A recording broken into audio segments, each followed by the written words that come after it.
Cette peinture de Hans Holbein représente deux hommes. À gauche, Jean de Dinteville, l'ambassadeur de France en Angleterre de février à novembre 1533. À droite, son ami Georges de Selve, l'évêque de Lavaur, qui fut lui aussi occasionnellement ambassadeur. Les deux hommes qui fixent le spectateur sont accoudés de part et d'autre d'un meuble comportant deux étagères et occupant le centre du tableau.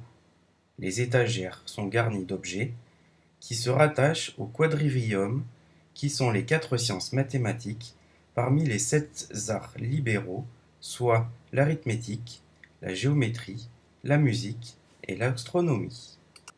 Sur l'étagère supérieure, tu peux voir posée sur un tapis rouge au motif géométrique complexe une sphère céleste, une horloge solaire cylindrique, un cadran blanc placé derrière un autre cadran, un cadran solaire polyédrique, un torquetum, ainsi qu'un livre à la reliure rouge possédant un lourd fermoir doré.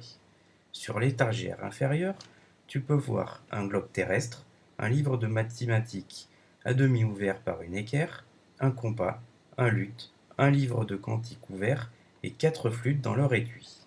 Sous l'étagère à gauche, on distingue dans l'ombre l'étui du luth renversé. L'arrière-plan est occupé par un rideau de velours vert dont un repli révèle à peine dans le coin supérieur gauche un crucifix.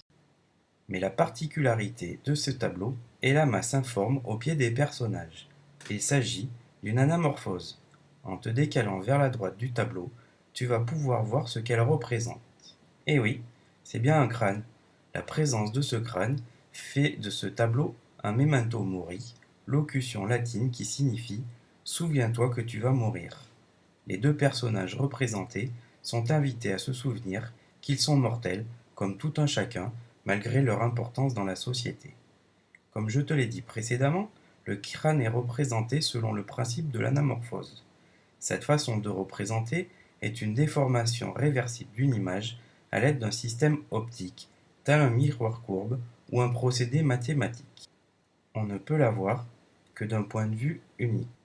Je t'invite à rejoindre la salle 32 où tu vas voir un nouveau tableau peint par Le Caravage, un peintre italien. Ce tableau se nomme Le souper à Emmaüs.